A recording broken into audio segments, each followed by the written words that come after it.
Chapter 4. David's Company. David and his company of men sat at the frontier of the clearing. There they waited near the growing trees and thick, lush bracken, watching the sun as it moved through the sky, and waiting for that moment when it disappeared from its perch atop the clouds. They watched in silence. They knew what the road ahead would hold, and it was dampening their spirits. Their subdued demeanor was in stark contrast to those who were remaining behind in the clearing, who carried on with their daily doings, albeit with less hustle and bustle. Slowly, David watched the sun as it began to slip beneath the tall trees. This signaled the late afternoon. They only had some hours before sunset. Everyone up, make ready to leave. Within the company, people clamored about, preparing weapons, food, and drink for the journey ahead. Albertio, David, and one of the scouts from the recent meeting were closest to the clearing boundary, ready to lead the expedition. David turned to address the scout to his side. Edward, at my signal you can start leading the way. Yes, sir. You do remember where to find this ship? Of course, sir. That is as long as it is not returned to where it makes berth. And if it has? Hope is our best friend now, said the scout. Hope? Reiterated David. Yes, we must trust Hope. David was not that inclined to trust in Hope, yet he found that in this instance there was little more that he could do than to trust. Watching in silence, he waited until the last of his company finished gathering about their paraphernalia, and stood looking at him with anticipation written upon their faces. My men, he barked. We have a long journey ahead. We must make haste. Travel with me fast with all the strength you can gather. He then uttered softly to Edward at his side, Lead the way, soldier. At his words, David watched as elation flooded across the young scout's face. Momentarily, David reminisced of the days when he had dreamed of being a soldier and having the honor to wave the Union Jack with pride for his country. He was brought back to reality as his companion gave a curt nod and, without delay, moved swiftly into the forest. David gave chase, and soon the remainder of his company was enveloped by the shadowy forest as they began their long march. David found his pulse begin to quicken as energy flooded through his veins.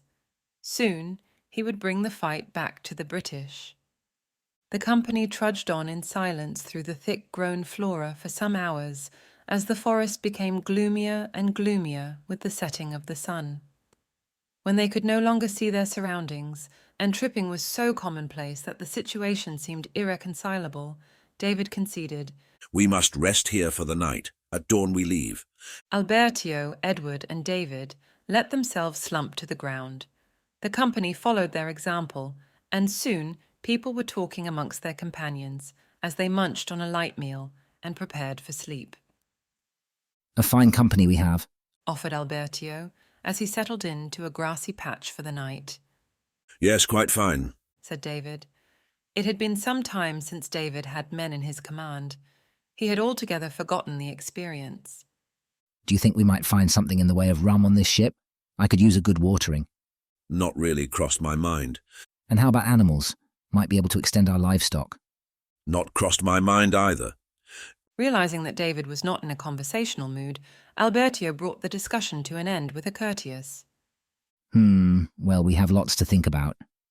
David crouched at the water's edge. The silhouetted outline of a large ship loomed overhead. The bright, full moon was casting a glow upon the night. Waves were rippling fiercely. He knew he had no alternative but to plunge into the watery cold to get to the vessel. Stilling his mind, he took a deep breath. He raised his right hand and gave a forward motion, signaling to his company that it was time to begin. Together they took the plunge. Marching slowly, stoically, he moved into the water. It was only at knee-height, but he felt the icy coolness envelop his senses. Suddenly, gunfire erupted from behind. He turned around. He could not see the source. Yelling circulated throughout the company, shrieks, cries. Then the words rang out across his comrades. Ambush! More gunfire, and a line of his men fell where they had stood. The survivors returned fire. Cannon fire erupted. The ship was alerted to their presence. David's heart sank low. This was going very badly, very badly. Albertio was close to the enemy. He drew his sword, and the clashes echoed into the night as they met the enemy head-on. We have to retreat, out of the water. David began trudging back to land. He slung his rifle and fired. Their only hope now was to escape. He looked out for Albertio. He was locked in combat, but it was not going well. His enemy got the better of him, and a sword plunged deep into his chest. No. David drew his sword and rushed into the fray. He wielded his weapon with expertise, driving it into his enemies with each opportunity, but he was outnumbered. Quickly the battle was turning against him. His sword was knocked from his hand. He stared down at it in disbelief for a moment, and then, bringing his face up, saw a rifle pointed square at his head. He stood rooted to the ground. The rifle fired. With a yell, David shot out of bed. His body was drenched. Beads of sweat were falling from his face. The sun was peering tentatively over the horizon. The company was readying for their departure. Are you all right there, my friend? Albertio rested a hand on David's shoulder. Yes, quite all right. You gave us a bit of a fright there. You were yelling a lot. David felt a pang of embarrassment. What would his men be thinking of him? He brought himself to his feet and retrieved his belongings. He moved over to Edward, who was close by, looking concernedly at him. Alert the sentries. We're moving out. The remaining days of the march blended with each other. They seemed to be forever on the move. The endless marching was punctuated only by short breaks for food and drink. Kangaroos scattered the landscape on their journey. They chanced upon one that was slow and found its way to their dinner on their journey's second night. After 2 further days of moving, they reached a small rising hill. This is it, Said Edward. We should stop here. David raised his hand, signaling his company to stop. The sea is at the opposite side of this small hill. The ship was anchored there. Wait here, everyone. Said David. I'm going to see if the ship is still with us. He moved forward with Edward towards the hilltop. As they neared the summit, he crouched to the ground and began to crawl until they reached the pinnacle. He edged his head upwards only enough so that he could see into the landscape below. The hilltop descended steeply through dune and vegetation to meet a sandy, pebbly beach. The beach curved and stretched across a great span of distance. Further on, it extended out into a vast ocean that went as far as the eye could see. Not too far from the shoreline, he saw the vessel. It was a sizable ship with intricate markings throughout its construction. The ship was coloured in certain places and bearing a large Union Jack high above its furled sails. It was heavily fortified. Cannon portholes were throughout its visible side. A triple cannon was at its bow. This was no ordinary vessel, however. It had a reputation. David knew this ship. Though he could not see it from his vantage point, he was certain the words Sea Ranger would be fixated at its stern. Let's move out. David and Edward descended the hilltop, back to their company in waiting.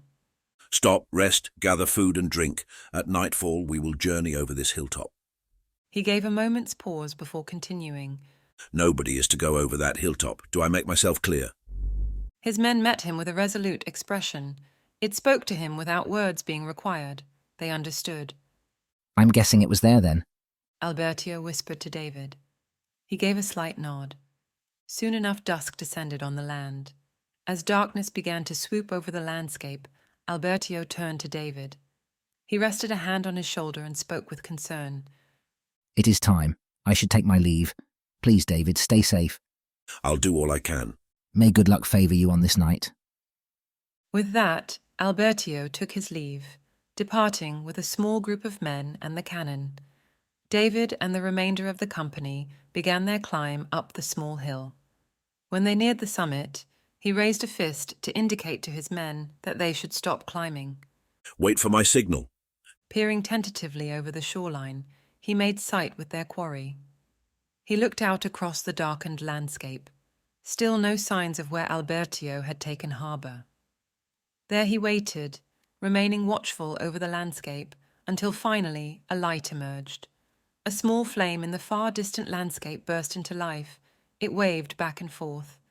It is time. Said David in an hushed voice. Follow on. They slipped over the summit and began to descend through the vegetation amongst the dunes. In little time, they were moving into the icy coolness and towards the Sea Ranger. His entire body screamed in shock, but he willed himself to go deeper. From the edge of his sight, he could see the flaming torch in the distance, continuing to wave back and forth. So far, no sounds had stirred from the vessel.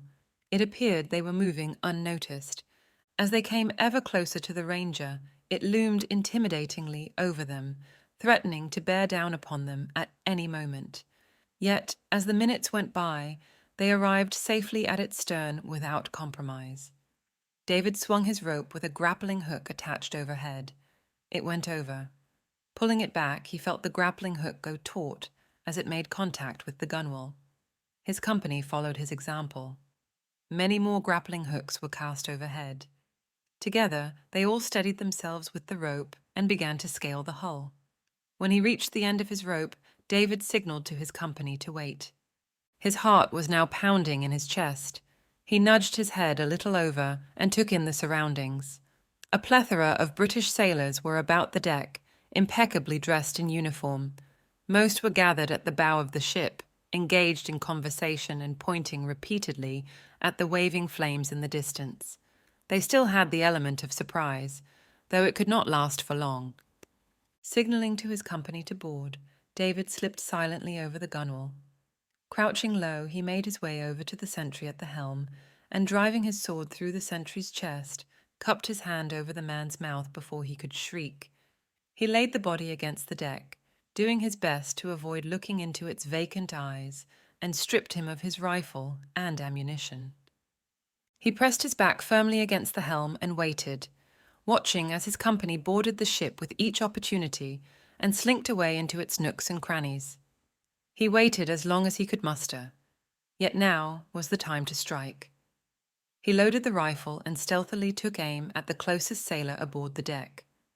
He let the bullet fly and quickly returned to his hiding post behind the helm. There he listened. Groans of pain sounded from nearby. A large thud echoed across the deck. Then all fell silent. Soon hurried footsteps emanated as people moved to the fallen sailor. Who in the blazes did that? Search the ship! Search the ship now! Paced, cautious footsteps made their way across the deck. David waited. It would not be long now. His heart was thundering like never before. When he could wait no further, he stood up from the helm to face his enemies. His intention was to let out a triumphant war cry. Instead, he found his tongue was tied. He locked eyes with his enemy and met them with a look of fierce defiance. The effect was altogether the same. Within an instant, comrades from David's company emerged from places high and low scattered throughout the ship.